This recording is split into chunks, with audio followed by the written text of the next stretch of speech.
I'm Mario, 33 years old, and I never thought my financial success would become the wedge that drove my family apart.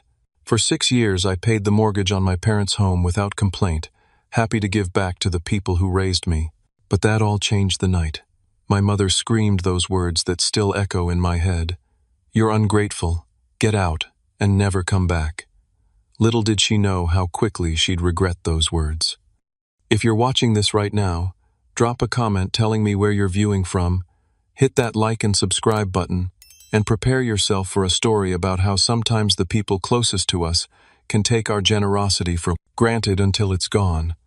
I grew up in a modest neighborhood in Portland, where my parents, Teresa and Frank, worked hard to provide a comfortable life for me and my younger brother, Lucas. Dad ran a small printing business while Mom worked part-time as an administrative assistant. We weren't rich by any means, but we never went without the essentials. They instilled in me the value of hard work and saving money from an early age. Even as a kid, I was fascinated by business and real estate. While other kids collected baseball cards or video games, I'd clip newspaper articles about property developments and local business openings. By 13, I was mowing lawns and shoveling snow to save money. My parents thought it was cute, but they didn't realize I was dead serious about my future. High school was uneventful for me socially, but academically I thrived. I worked weekends at the local hardware store, saving every penny for college. When I got accepted to State University with a partial scholarship, I was ecstatic. Even with the scholarship, college wasn't cheap, so I juggled 3 part-time jobs while maintaining a full course load. My roommates partied while I worked night shifts at a 24-hour diner, delivered pizzas on weekends, and tutored other students between classes. Those 4 years were grueling, but I graduated with a business degree, minimal student loans, and a job offer from a financial services firm in Seattle. My starting salary wasn't impressive, but I lived frugally, sharing an apartment with 2 other guys and brown bagging my lunch every day. I studied for additional certifications at night, volunteered for extra projects at work, and within 3 years I'd been promoted twice. By 25, I had saved enough for a down payment on a small condo. Nothing fancy, but it was mine, and I felt proud every time I turned the key in the lock. My career continued to progress, and by 27, I was managing a team and earning a comfortable 6-figure salary. Life was going according to plan. Then everything changed for my family. Dad's printing business had been struggling for years as everything went digital, but he refused to adapt.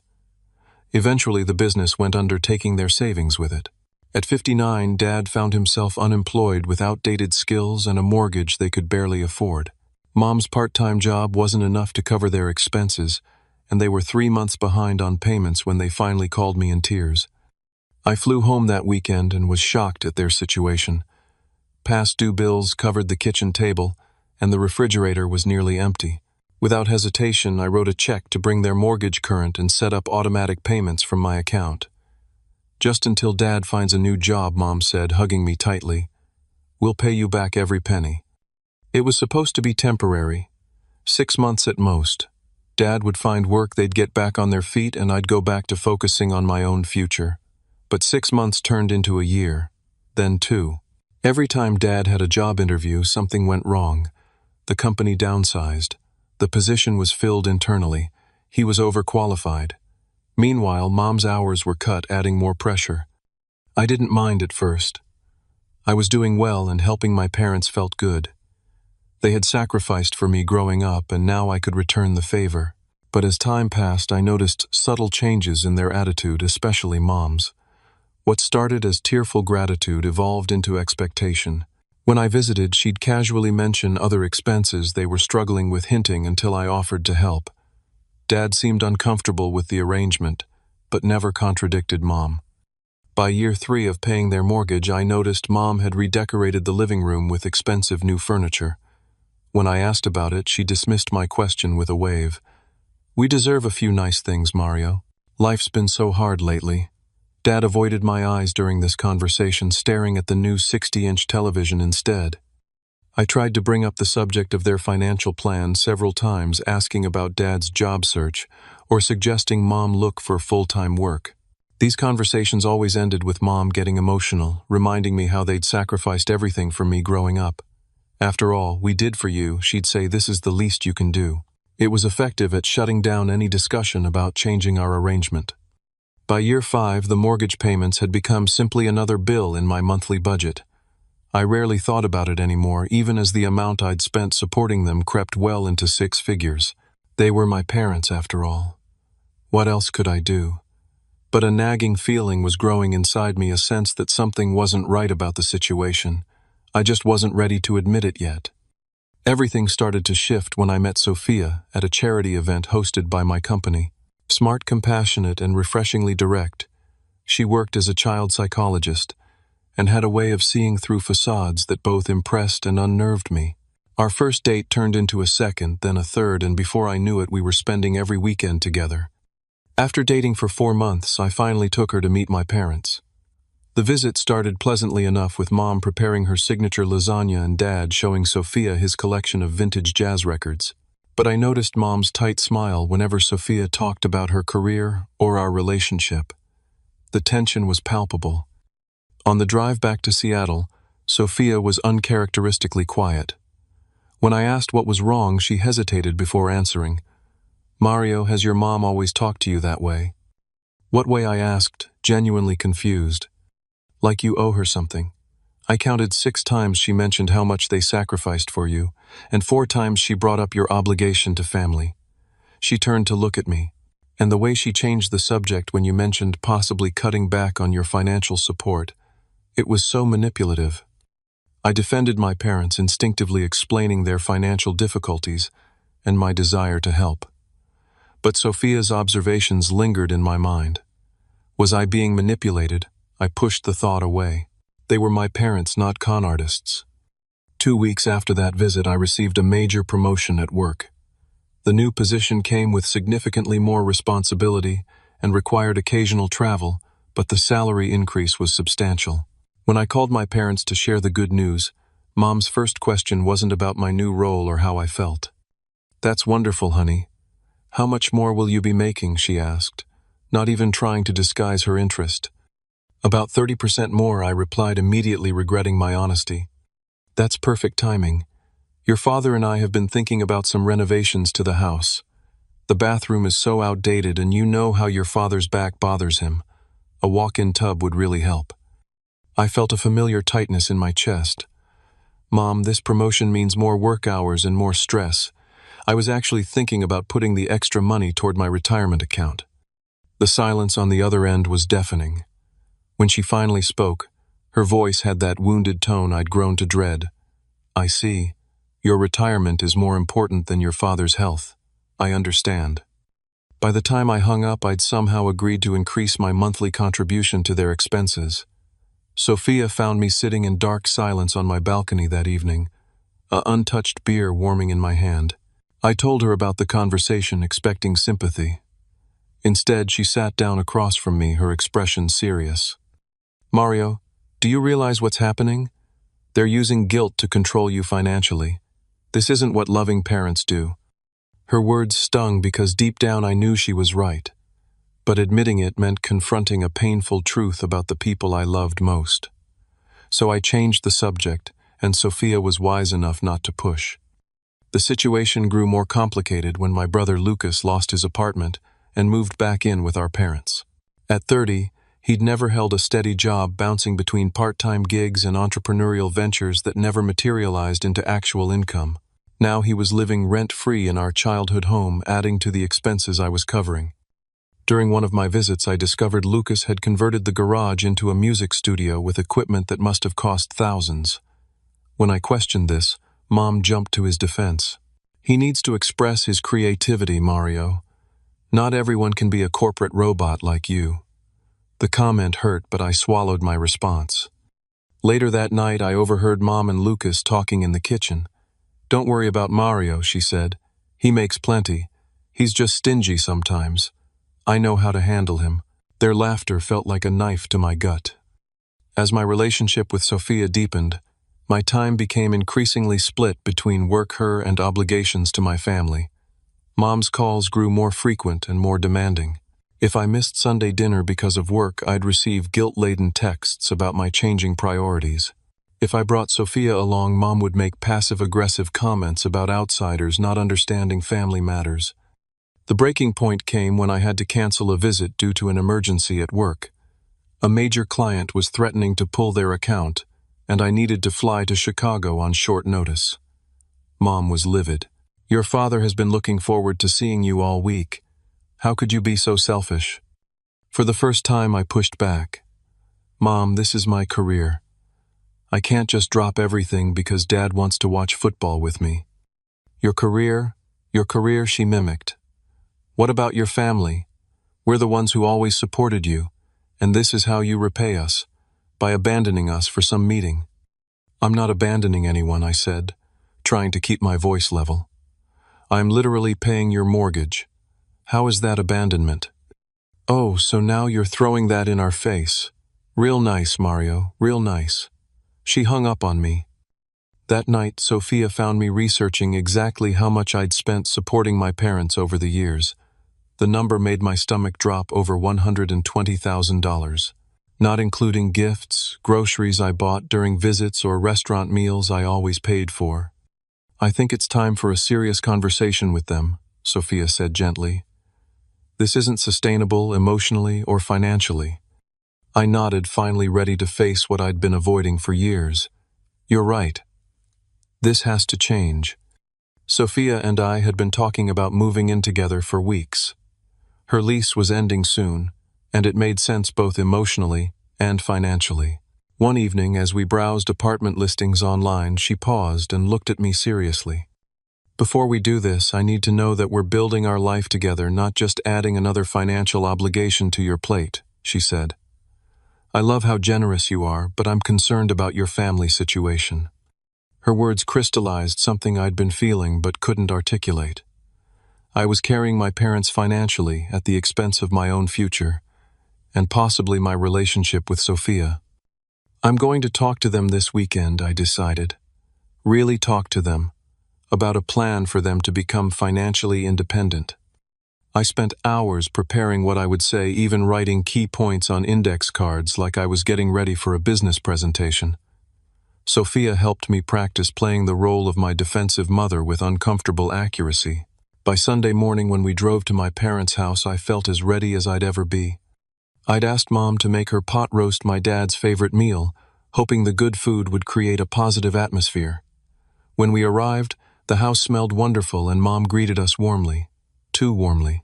Her overly enthusiastic hug, and the way she glared at Sophia when I wasn't looking, set my nerves on edge immediately.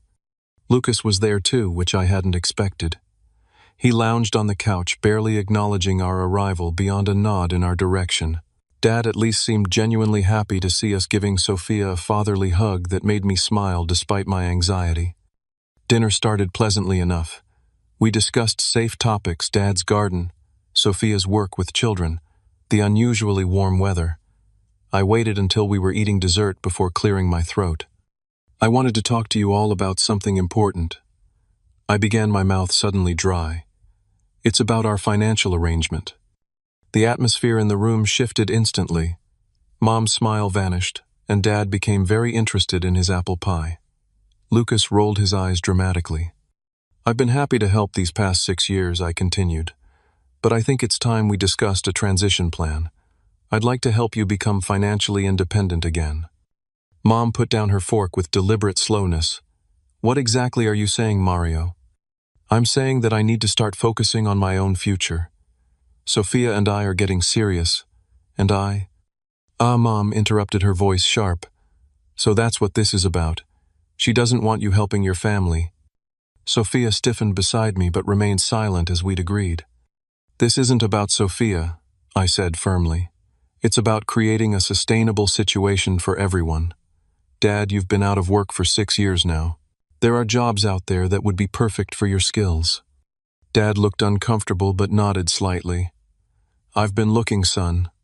It's not easy at my age." "Have you really been looking, though?" I asked gently. "Because from what I can see, you haven't had an interview in over a year." "How dare you," Mom interjected. "Your father has applied for dozens of positions. It's not his fault that employers discriminate against older workers." "I understand that, Mom. But there are options we haven't explored. Career retraining programs, part-time work to start, maybe even starting a small business again, but with updated services. So now you're a career expert, Lucas snorted. The golden boy has all the answers.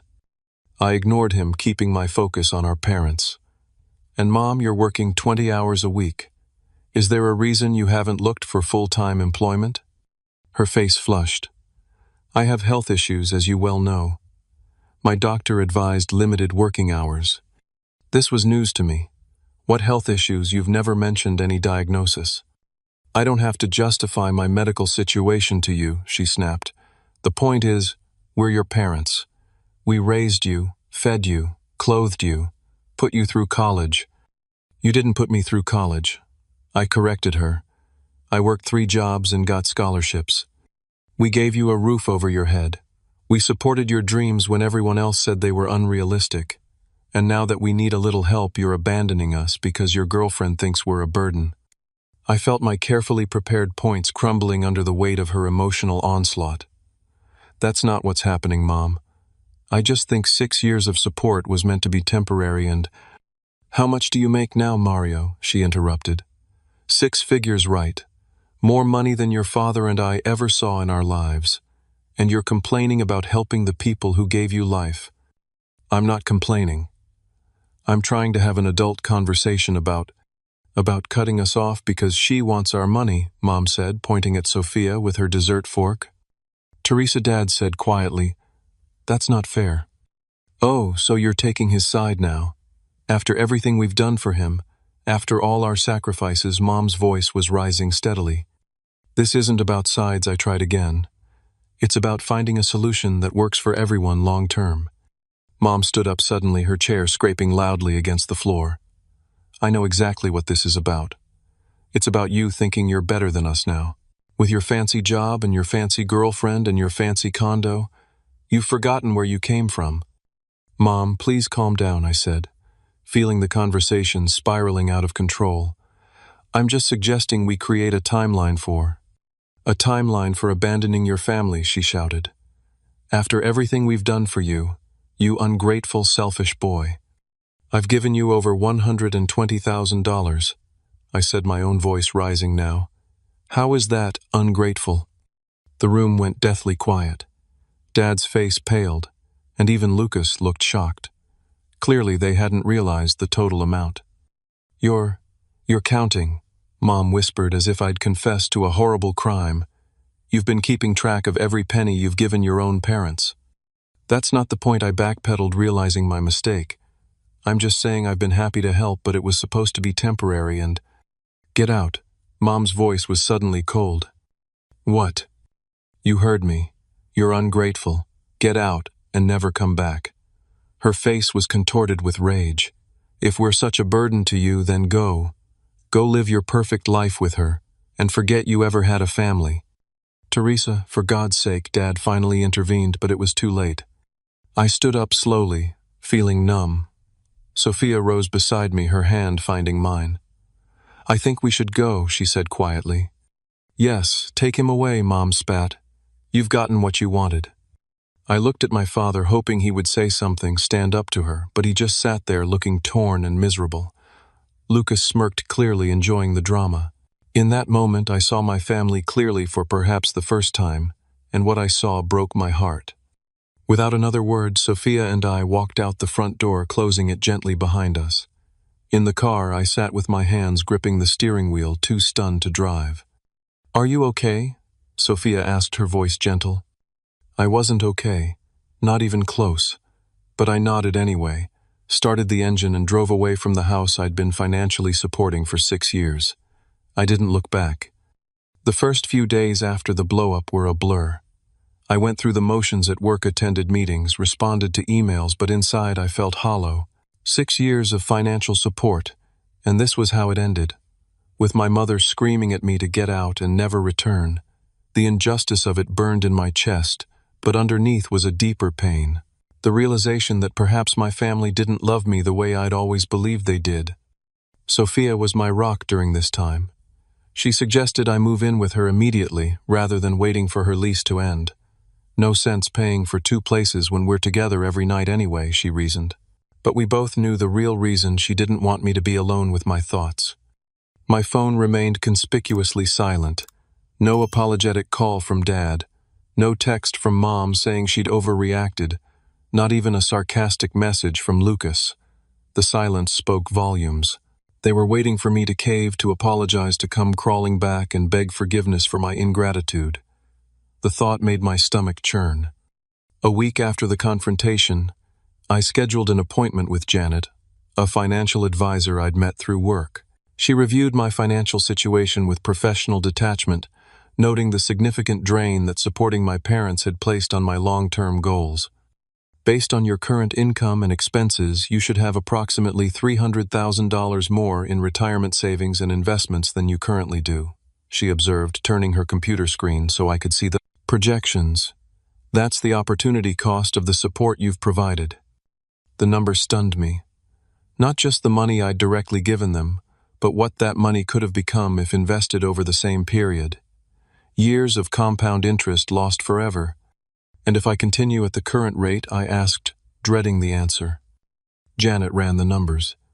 Assuming you maintain this level of support for another decade until your parents reach full retirement age, you're looking at a potential loss of over $1 million in future assets. $1 million. My financial security in retirement, my future children's college funds, the dream home Sophia and I had tentatively discussed, all sacrificed on the altar of familial obligation. What would you advise? I asked, feeling slightly ill. Janet was tactful but direct. From a purely financial perspective, this arrangement is unsustainable and severely impacting your future. You need to establish boundaries. Boundaries. The word resonated with me. What boundaries had I established with my family? None. I'd allowed them unfettered access to my finances, my time, my emotional energy, and what had it gotten me? Thrown out of the house I was paying for. That evening I told Sophia about the meeting. Janet says I need boundaries, I said, still processing everything. Janet is right, Sophia replied. But boundaries aren't just financial, Mario. They're emotional too. Your mother has been emotionally manipulating you for years. That's a strong accusation, I said defensively, old habits dying hard. Is it? Think about how she responds when you try to discuss reducing support. The tears, the guilt trips, the accusations. That's textbook manipulation. I thought about Mom's frequent references to all they'd done for me. The way she'd reframe any attempt at discussion as me being ungrateful. The subtle digs about my career choices while simultaneously benefiting from the income those choices provided. The pit in my stomach deepened. I need to stop the automatic payments, I said suddenly, the decision crystallizing in my mind. Are you sure? Sophia asked, not disagreeing but wanting me to be certain. Yes. I can't keep enabling this situation. And honestly, after what Mom said, why would I keep paying the mortgage on a house I'm not welcome in? The next morning I called my bank and halted the automatic transfer that had been paying my parents' mortgage for 6 years. The customer service representative asked if I wanted to schedule a new payment date. No, I said firmly. I'm discontinuing the payments permanently. The words felt both terrifying and liberating. I waited for the fallout, expecting an immediate call when the payment didn't arrive on the first of the month. But again, silence. Days passed. A week. Still nothing. Part of me was relieved, but another part was puzzled. Had they somehow found the money to make the payment themselves? Had they finally realized the unsustainability of our arrangement? While waiting for the inevitable confrontation, I focused on rebuilding my life. Sophia and I settled into our shared apartment, merging our books and furniture, establishing new routines together. I met with Janet again to create a financial recovery plan, increasing my retirement contributions, and starting a dedicated investment account to recoup some of the lost opportunity costs. I also began seeing Dr. Williams, a therapist Sophia recommended. Our sessions were uncomfortable at first. I wasn't used to discussing my feelings or examining family dynamics, but slowly I began to recognize patterns that had been invisible to me before. What you're describing sounds like financial abuse, Dr. Williams said during one session, his tone matter of fact. Abuse? I repeated the word, feeling too harsh. They're my parents. Parents can be abusive too, Mario. Financial abuse occurs when someone uses money to control or manipulate another person. Your mother used emotional manipulation to extract financial support, and when you tried to establish boundaries, she responded with rejection and verbal abuse.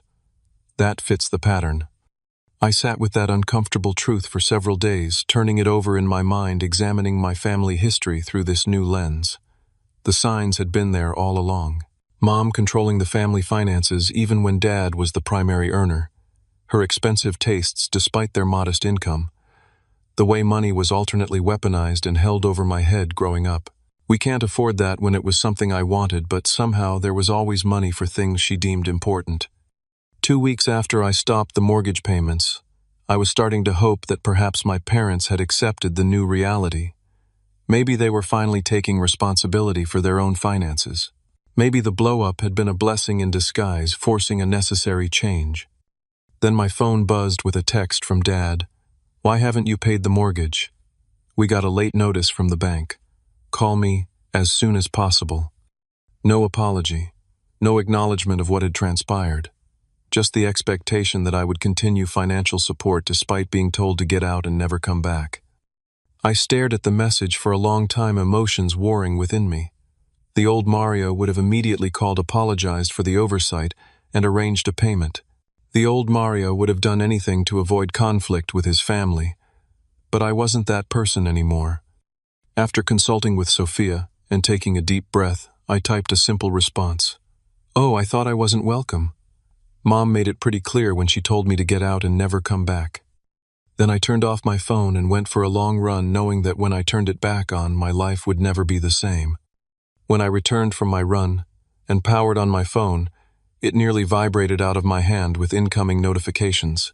6 missed calls from Dad, 8 from Mom, 3 voicemails, 13 text messages. My family had collectively lost their minds. I scrolled through the texts, first watching the progression from confusion to anger to panic to bargaining. "Dad, what are you talking about? Of course you're welcome. Your mother was just upset. Mom, this is childish behavior, Mario. Turn on your phone and call us immediately. Dad, the bank says we're 15 days past due. This will hurt our credit score. Mom, after everything we've done for you, this is how you repay us, by trying to make us homeless. Lucas, way to go, bro. Mom's having a complete meltdown. Hope you're happy. Dad, please, son. We need to talk about this. We can work something out. Mom, if you don't call us back, right now, don't bother calling ever again." The last one made me laugh out loud despite everything. Wasn't that precisely what she'd told me 2 weeks ago? To get out and never come back? The cognitive dissonance was staggering. The voicemails were worse. Mom alternated between sobbing and screaming, accusing me of abandonment, ingratitude, and being completely under that woman's control. Dad sounded defeated, pleading rather than demanding, which was somehow harder to hear. Lucas predictably just called to tell me I was ruining everyone's lives and should man up and take care of the family. Sophia found me sitting on our balcony, phone in hand, staring at nothing. "That bad?" she asked, sitting beside me. "Worse," I admitted. "They're acting like I'm the villain in this story, like I've ambushed them with this decision." "That's not surprising," she said. "You've disrupted the status quo. They're panicking because their meal ticket is suddenly gone." "They're my family, not parasites," I protested, old loyalties dying hard. "Family doesn't treat each other like ATMs," she countered gently. "What are you going to do now?" It was the million-dollar question. I couldn't simply ignore them forever, as tempting as that might be. But I also couldn't go back to the way things were. The cycle had to be broken for everyone's sake. "I think I need to meet with them," I decided. But on my terms, not theirs, and with clear boundaries established beforehand. I texted Dad, "I'm willing to meet and discuss the situation, but not at your house. Let's meet at Riverside Park on Saturday at 2. I'll bring my financial advisor to help us create a transition plan." His response was immediate. "Why do we need a financial advisor? This is family business." "It became business when you expected me to indefinitely finance your lifestyle," I replied. surprising myself with my directness. Those are my terms. Take them or leave them. After a lengthy pause, fine, Saturday at 2. The park was neutral territory, public enough that a scene was unlikely, but with enough private areas for a serious conversation. Janet had agreed to join us, bringing professional expertise to what would inevitably be an emotional discussion. Saturday arrived bright and clear. Sophia offered to come for moral support, but I declined. I need to handle this myself, I told her, but I'll call you right after. I spotted my parents sitting on a bench near the pond, looking tense. To my surprise, Lucas wasn't with them. Dad stood when he saw me approaching, relief evident on his face. Mom remained, seated, her expression unreadable. Mario, Dad said, embracing me awkwardly. Thank you for coming. Mom didn't stand or offer any greeting. She looked past me, scanning the area. Where's this financial person? I don't see anyone. Janet is meeting us here at 2:15, I explained. I wanted a few minutes with just us first. How considerate, Mom said, sarcasm dripping from every syllable. After ignoring our calls for days. Teresa, Dad warned, then turned to me. Son, we need to understand what's happening. The mortgage payment is 20 days late now. We got a notice from the bank about possible foreclosure if we don't catch up. I'm sorry about that, I said, genuinely meaning it. I should have given you notice before stopping the payments. That was wrong of me. Mom snorted. So you admit you were wrong? Good.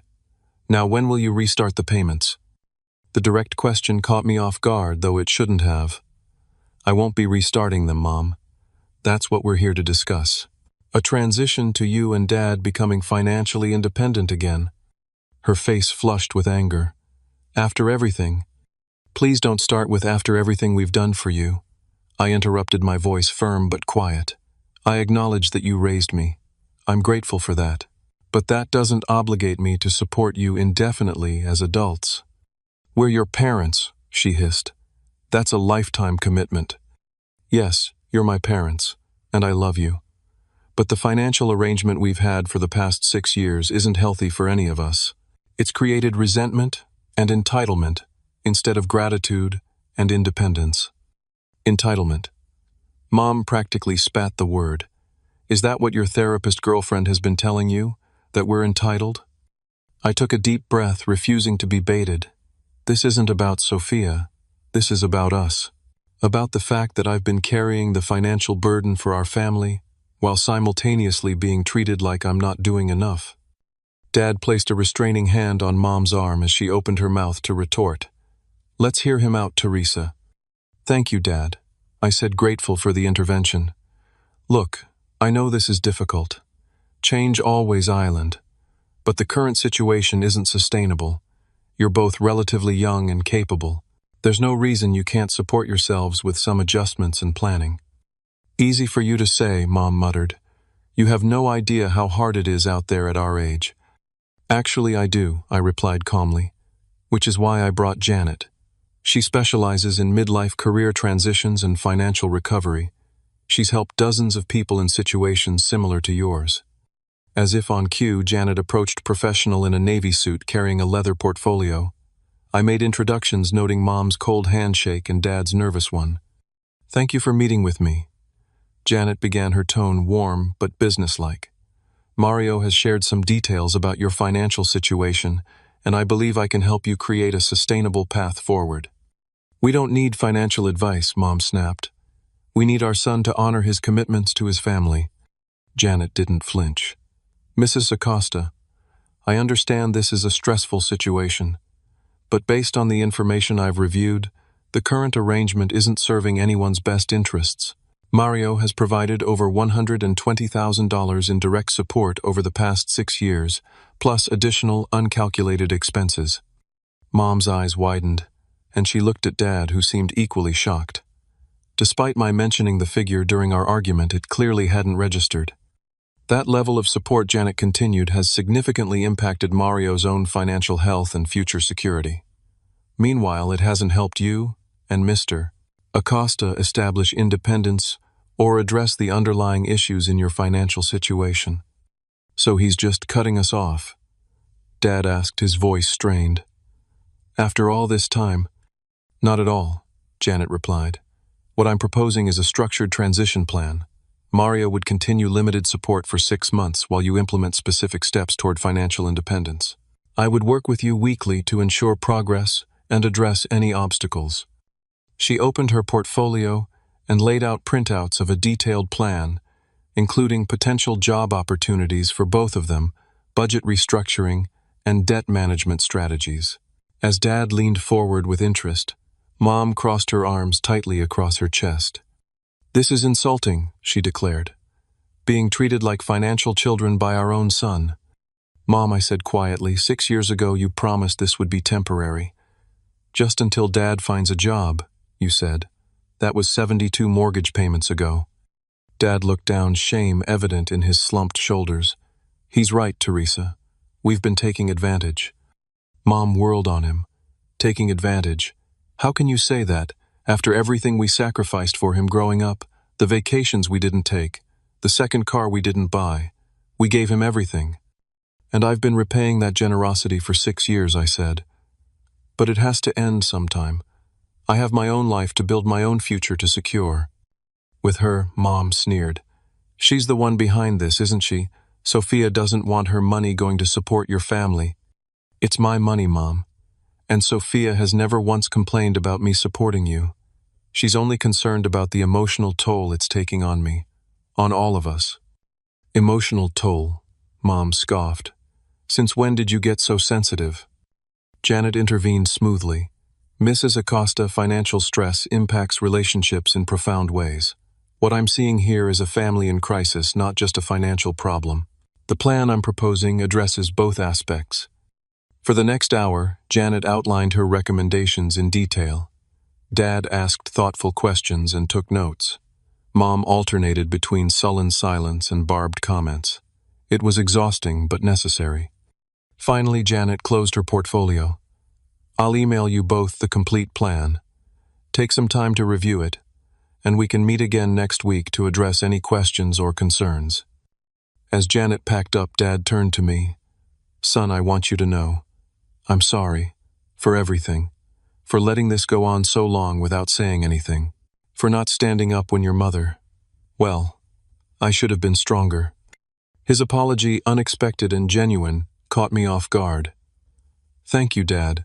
That means a lot." Mom stood abruptly. "If we're done here, Frank, I'd like to go home. I have a headache." "Actually, Mom," I said, "there's one more thing. My conditions for any continued support." "Conditions," she repeated incredulously. "Yes. First, I need an acknowledgement that what you said 2 weeks ago was hurtful and inappropriate. Get out and never come back isn't something you say to someone who's been supporting you for 6 years. She pressed her lips together tightly.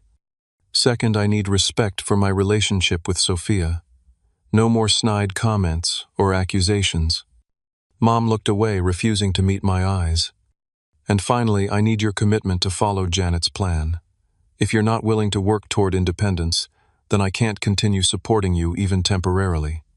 And if we don't agree to these conditions, Mom asked, her voice dangerously quiet. Then you'll need to find another solution for your financial situation, I said simply. The choice is yours. Dad placed his hand on Mom's shoulder. We'll think about it, son, and we'll let you know. As they walked away, I couldn't tell if we'd made progress or just deepened the divide. But for the first time in years, I felt like I'd stood up for myself. Whatever happened next, that was a victory worth celebrating. The week following our meeting in the park was tense. Mom maintained radio silence, but Dad texted daily updates. He'd applied for 3 jobs. He'd spoken with Janet about restructuring their budget. He'd listed some of his vintage record collection on an online marketplace. Small steps, but significant ones.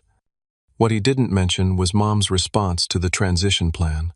Her silence spoke volumes. After years of emotional manipulation, she'd lost her primary leverage and was retreating into stubborn resistance. I wondered if she'd ever come around, or if this was the beginning of a permanent estrangement. The thought hurt more than I wanted to admit.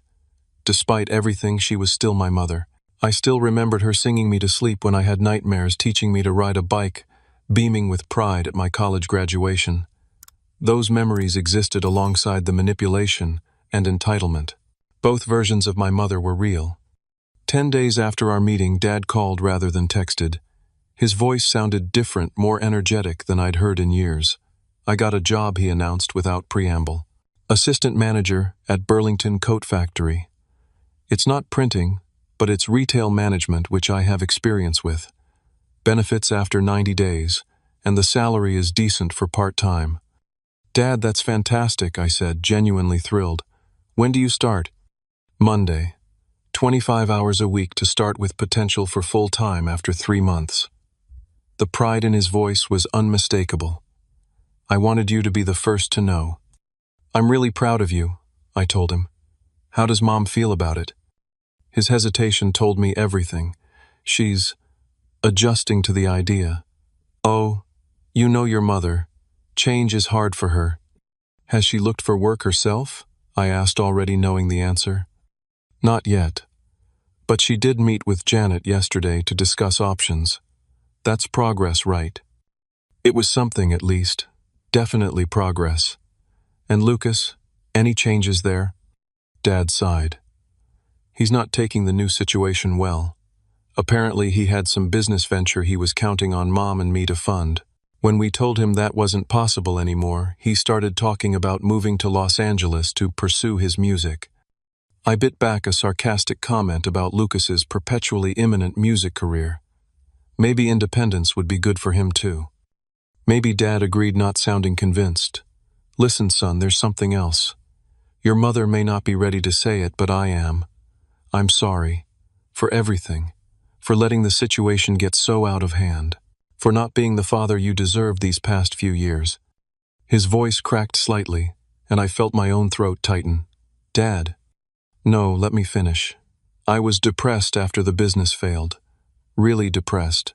I felt like a failure as a provider, as a man.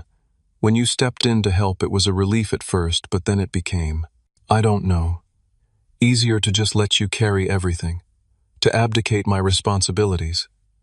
That wasn't fair to you. Thank you for saying that. I managed emotion thick in my voice. It means a lot. I want to make things right, Mario. With you, with your mother, with myself. This job is just the beginning. I'm going to stand on my own 2 feet again, I promise you that. After we hung up, I sat in silence for a long time, processing the conversation. My father's honesty had cracked something open inside me, a door to forgiveness I hadn't realized was locked shut. If he could acknowledge his mistakes and take steps to change, perhaps there was hope for our family after all. The next 2 weeks brought more positive developments. Dad started his new job and was thriving, coming home with stories about customers and coworkers engaging with life again. Mom, according to Dad's reports, had reluctantly begun working with Janet on her resume and had even applied for a receptionist position at a local dental office. Then came the text I'd been both hoping for and dreading. Your mother would like to talk. Can you come for dinner Sunday? Just you. Not Sophia, please. The exclusion of Sophia raised immediate red flags, but Dad assured me it was because Mom wanted to speak privately, family to family. After discussing it with Sophia, who encouraged me to go despite her concerns, I agreed. The house looked different when I arrived. Cleaner, more organized. The expensive furniture Mom had bought was gone, replaced by simpler pieces I didn't recognize. We sold a lot of things, Dad explained, following my gaze. Part of the budget restructuring, Janet suggested. Turns out we didn't need half of what we had. Mom was in the kitchen stirring a pot of her homemade tomato sauce. She looked smaller, somehow less formidable. When she saw me, she wiped her hands nervously on her apron. Mario, she said, her voice lacking its usual commanding tone. Thank you for coming. Dinner was a quiet affair, none of us quite sure how to bridge the chasm that had opened between us. Dad chatted about his job. I shared a few details about a project at work, and Mom remained mostly silent, watching me, with an expression I couldn't quite read. Finally, as Dad cleared the plates, Mom folded her hands on the table. I've been unfair to you, she said abruptly. For a long time now, your father helped me see that. I nearly dropped my water glass in shock. In 33 years, I'd never heard my mother admit to being wrong about anything. When your father's business failed, she continued, I was terrified. We had no savings, mountains of debt, and no prospects. When you offered to help, it felt like divine intervention. But then, she trailed off, looking down at her hands. Then it became expected I finished for her. She nodded slowly. Yes, expected, assumed, required. I told myself it was your duty as our son, that we deserved it after raising you. But that wasn't right or fair. No, it wasn't, I agreed, not unkindly. Your father getting that job, it changed something. Seeing him excited about life again, contributing again, it made me realize how far we'd fallen, how much we'd come to depend on you instead of ourselves. She looked up, her eyes glistening. I'm not good at apologies, Mario. I never have been, but I am sorry. For what I said, for how I've treated you, for everything. The words I'd thought I needed to hear, yet they felt insufficient compared to years of manipulation and the final explosive rejection. Thank you for saying that, I said carefully. It's a start. A start, she repeated, a flicker of her old defensiveness returning. What else do you want from me, Mario Blood? Dad returned from the kitchen, catching the shift in tone. Teresa, he said warningly, we talked about this. She took a deep breath, visibly collecting herself. You're right. I'm sorry. Again. This island. Difficult for me. It's difficult for all of us, Mom, I said, but necessary. I know, and I am trying. I had an interview yesterday at the dental office. I think it went well. She offered a tentative smile. The dentist said he was impressed with my administrative experience. That's great news, I encouraged. I hope you get it. If I do, she continued, and with your father's job, we should be able to make the mortgage payments ourselves within 2 months.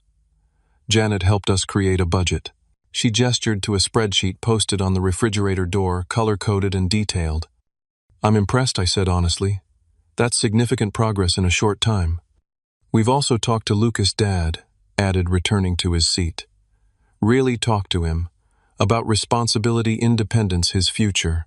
It wasn't an easy conversation. I imagine not, I said, remembering my brother's entitled attitude. He's moving out next week, Mom said, surprising me again. To share an apartment with 2 friends. They've all committed to finding steady jobs within 30 days or they lose their rooms. The changes were more substantial than I'd dared to hope for. My parents were not just accepting the transition plan, but embracing it, taking ownership of their situation for the first time in years. It wasn't perfect.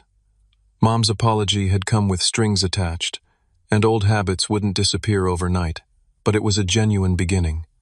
I've been thinking about the mortgage, I said, reaching a decision. I'll cover it for 3 more months, giving you both time to settle into your jobs and build some savings.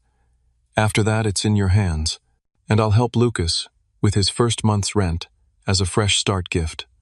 The relief on their faces was palpable. Not the entitled expectation I'd grown used to, but genuine gratitude for a defined, limited form of assistance. Thank you, son, Dad, said, reaching across the table to squeeze my hand. For everything. For not giving up on us even when we gave you every reason to. Mom nodded, her eyes now definitely wet. We don't deserve your generosity, but we appreciate it more than we can say. As I drove home that night, I felt a weight lifting. Not completely gone, there would be setbacks, old patterns reasserting themselves, moments of doubt and frustration on all sides. But a family that had been slowly poisoned by financial dependence and emotional manipulation was taking its first steps toward healing. Sophia was waiting up for me, curled on the couch with a book that she set aside when I entered. How did it go? She asked, studying my face. I sat beside her, taking her hand in mine. Better than I expected, much better. They're actually changing Sophia, taking responsibility, making plans. That's wonderful, she said, genuine happiness in her voice. I'm so proud of you for standing your ground. I know how hard that was. I couldn't have done it without you, I told her honestly. Your support, your perspective. You helped me see what I couldn't see on my own. She leaned her head against my shoulder. That's what partners do. They help each other grow even when it's uncomfortable. Partners. The word felt right. As I held Sophia close, I realized that for the first time in years I was looking forward to the future with hope rather than dread. A future where I could have a relationship with my family built on mutual respect rather than financial obligation.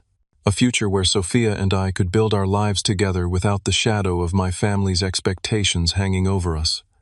It wouldn't be perfect, nothing worth having ever island, but it would be honest and real and ours, and that was enough. 6 months passed in a blur of positive changes. Dad was promoted to full-time status at Burlington with a modest raise and full benefits. Mom not only got the receptionist position but excelled at it, her natural organizational skills and commanding presence, making her an asset to the dental practice. They'd made every mortgage payment themselves for 3 months, running a fact, Dad proudly reported during our now regular Sunday phone calls. Lucas, surprisingly, had maintained his apartment share and found steady work as a sound technician at a local recording studio. The job wasn't glamorous, but it connected him to the music industry he loved while providing stable income. He'd even apologized to me awkwardly but sincerely for his attitude over the years. I was a mooch, he admitted during a rare phone call. You were an easy target because you never said no. My relationship with Sophia deepened through this period of family reconstruction. Watching her unwavering support during the difficult conversations, her gentle encouragement when I doubted myself, and her genuine happiness at each positive development confirmed what I already knew. She was the partner I wanted by my side. For life. On a crisp autumn evening, 6 months to the day after our confrontation in the park, I asked Sophia to marry me. Not with a grand gesture or public spectacle, but quietly, privately, in the small garden behind our apartment building where we often sat with morning coffee. She said yes before I finished asking, tears streaming down her face, and we spent the evening planning our future together with the kind of joyful certainty that only comes when you've found your true match. Telling my parents about the engagement was the final test of our healing relationship. I invited them to dinner at a nice restaurant, which I insisted on paying for old habits die hard, and Sophia wore her ring openly. Mom spotted it immediately, her eyes widening as she glanced between us. Is that what I think it is? She asked, her voice carefully neutral. If you think it's an engagement ring, then yes, Sophia replied with a smile. Mario asked me last week. There was a moment of tension as Mom processed this information. The old Teresa might have reacted with passive-aggressive comments about not being consulted or included in the proposal plans, but the woman sitting across from us simply reached for Sophia's hand to examine the ring more closely. It's beautiful, she said finally. Simple but elegant, very much your style. Thank you, Sophia replied, genuine warmth in her voice. Congratulations, son. Dad said, raising his water glass in a toast. You couldn't have chosen a better partner. Mom hesitated, then raised her glass as well. To Mario and Sophia. May your life together be blessed with joy and understanding. It wasn't effusive enthusiasm, but it was sincere acceptance. From my mother that represented enormous growth. After dinner, as we walked to our cars, Mom pulled me aside. I wasn't always supportive of your relationship, she said quietly. I was jealous of her influence on you, threatened by the changes she inspired. That was wrong of me. Sophia is good for you. She helps you be your best self, which is what real love should do. Her words, unexpected and insightful, brought tears to my eyes. Thank you, Mom.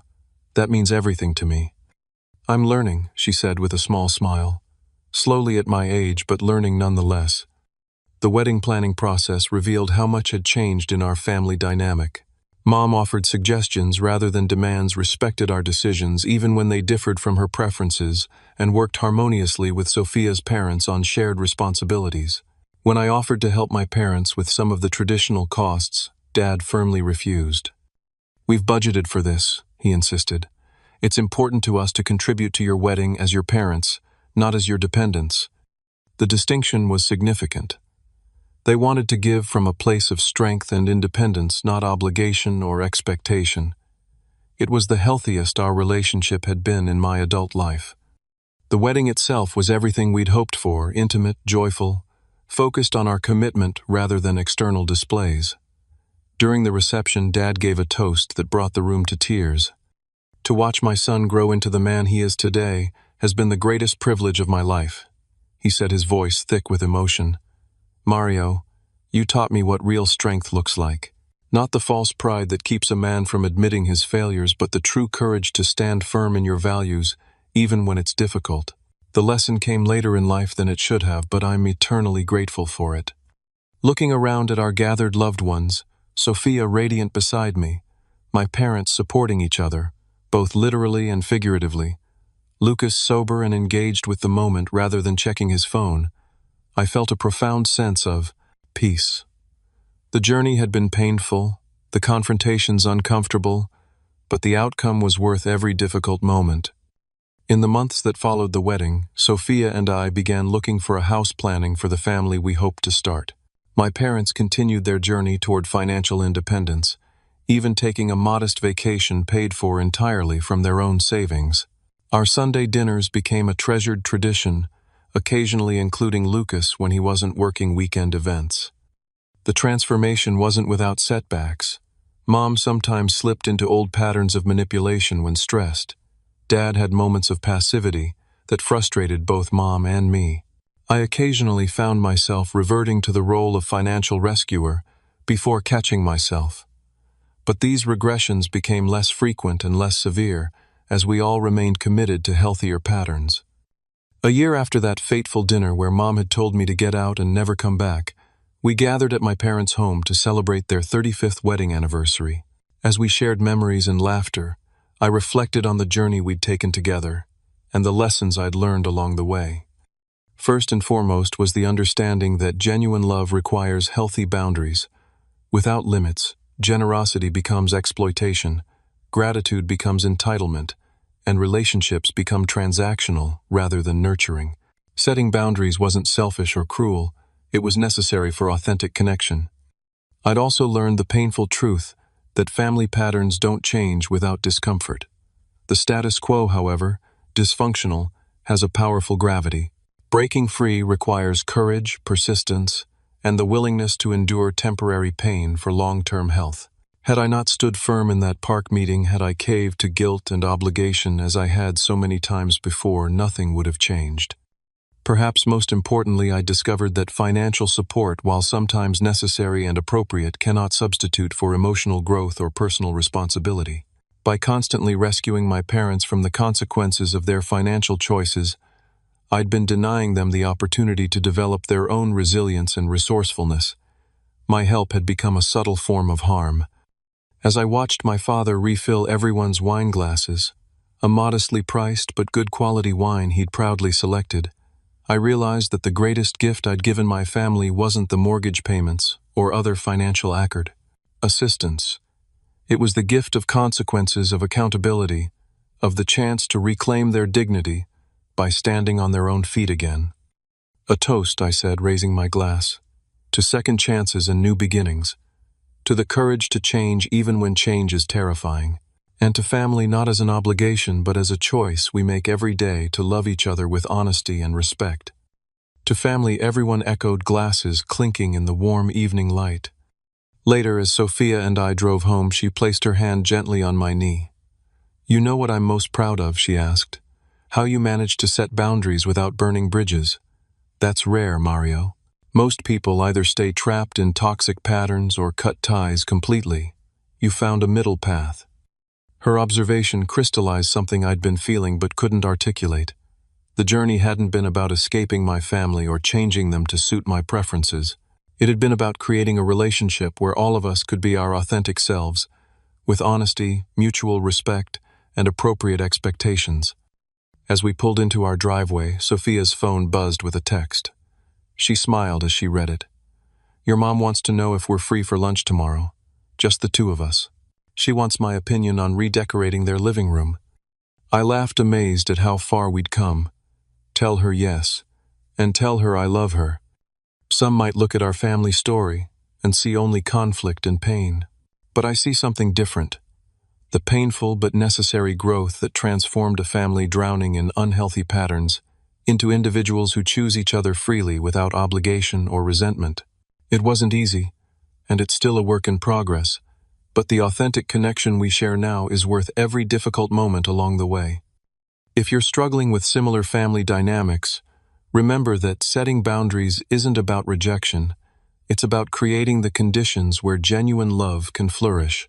Sometimes the most loving thing you can do for someone is to stop enabling behaviors that keep them trapped in dependency. Real love empowers, it doesn't diminish. Have you ever had to set difficult boundaries with family members? How did it change your relationship? Share your experiences in the comments below. And if this story resonated with you, please like, subscribe, and share it with someone who might need to hear it. Remember, you're not alone in these struggles, and with courage and persistence, healing is possible for every family.